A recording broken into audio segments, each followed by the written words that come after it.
Welcome to another board games review. Today we're going to be reviewing Warhammer Invasion. This is a card game published by Fantasy Flight Games. It's part of their living card game collection, which means a living card game isn't exactly the same thing as when you have a collectible card game. A collectible card game, you're going to be buying booster packs and you never know what you're going to get. In a living card game, they're going to be releasing small expansions, and everybody gets the same cards in the expansions.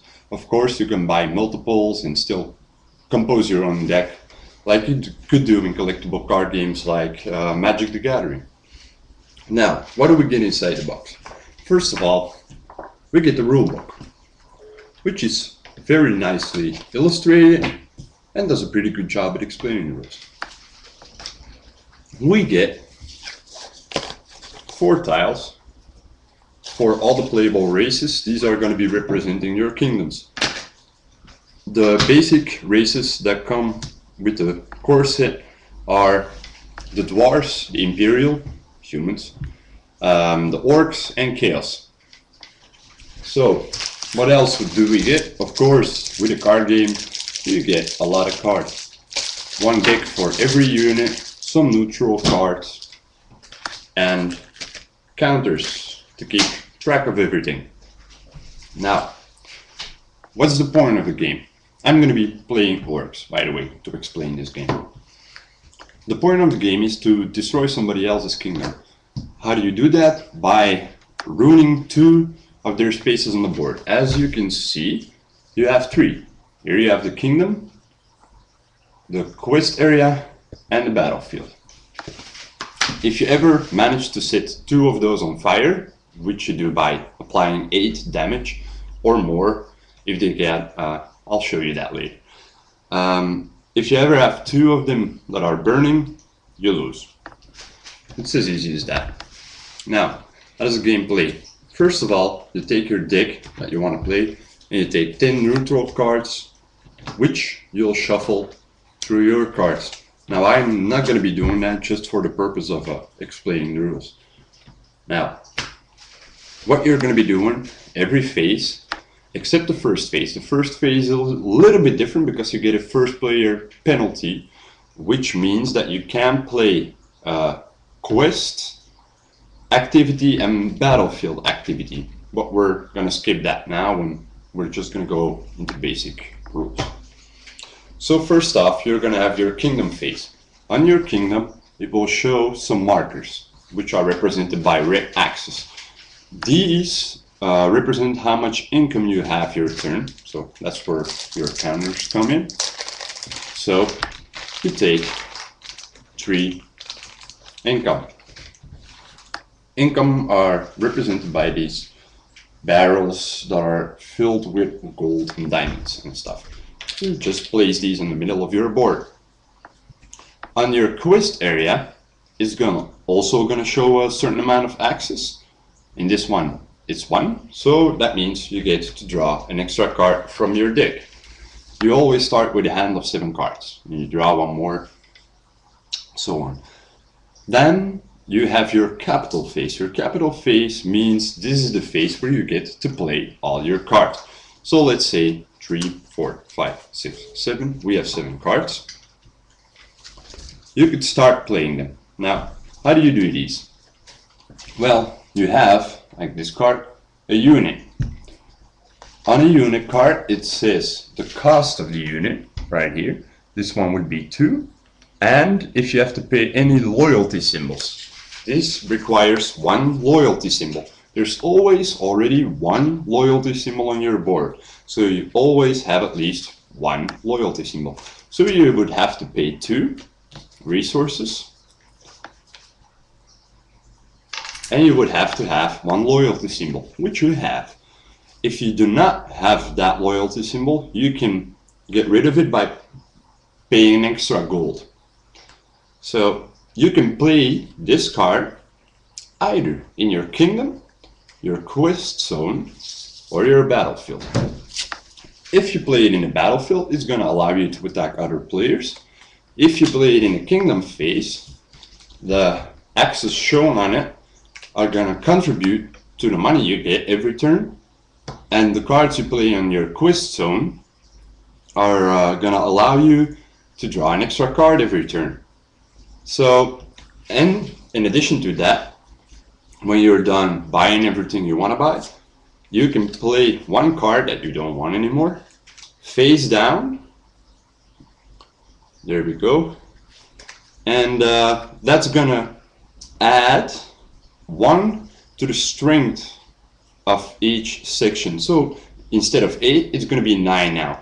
And some cards will let you multiply these card effects to gain more money or more quest cards, stuff like that. So it's actually a pretty good concept. You could play them anywhere and they can defend that area and give you extra benefits like income and more cards to choose from, but you can not attack the other player with it. So how do the attacks work? When you have, I'm just gonna put like 2 guys in my battle lines here. They both show a certain amount of access on the cards, and some of them are gonna have special actions that you can trigger. You're gonna be just like in Magic the Gathering. That's what I do, at least. I'm gonna be tapping them and attacking with them. So I would say I'm gonna be attacking with these 2, and then I get to choose my target. You cannot say I'm gonna pick that card. No, you have to pick one side of the 3 sides. So let's say I would say, oh, I'm gonna attack that guy's quest side, and he doesn't have any defenders. I'm gonna deal 2 straight damage, represented by these skull tokens, onto his side of the quest board. If I, on the other hand, would attack, and there were somebody to defend, he could choose if he wanted to defend with him.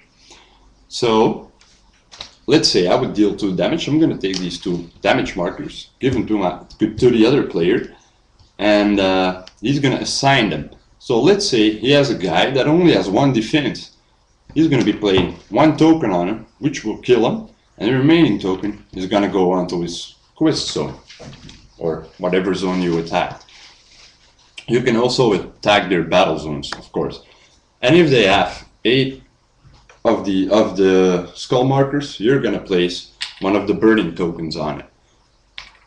You can still use these resources, however, for your off turn, so you could trigger certain tactic cards that you'll be able to pay for. At the end of the turn, however, if you're gonna start your next turn, you're gonna be losing these. So it's not a good thing to be hoarding up on gold and resources, whatever you want to call it. This is a very, very, very brief overview of the game, because it has a lot of tactical depth to it. You're constantly going to be thinking about, if I'm going to play this guy here, I'm going to get more cards, but if I play him there, I could attack that, and he's going to be able to defend with him. But I have a special ability that's going to make him come in tapped, and you have all these kinds of special abilities, and the game plays it's pretty fun. Like, if you play with Chaos, you're going to be influencing a lot of people and spreading diseases and stuff. If you're playing the Hordes, you're gonna be going for straight on violence. Dwarves are better in the defense, and humans tend to be all-around race. So I really like the game, and I really, really like the artwork. The artwork is just fantastic, but it's your standard Warhammer artwork, but I really like it. I also like the format of the cards. These are not your typical cards. They really look good, and it's really easy to understand. It plays a lot like Magic the Gathering, but better, a lot better. I really like this concept of the game. So that being said, do I think it's a good value for the price? Yeah, I do think so. The game is not that expensive. I wouldn't go and buy any real small expansions, you know. If they would come out with boxes with other races, I would consider buying. But for the basic gameplay, it's really good, and I don't really feel the need to expand on it. It's a good, solid game you get from the beginning on. So I would really recommend it if you wanted to give it a go. And if you're a fan of Magic the Gathering, you're probably going to like this one a lot. So I hope you enjoy this review, and probably see you next time. Goodbye.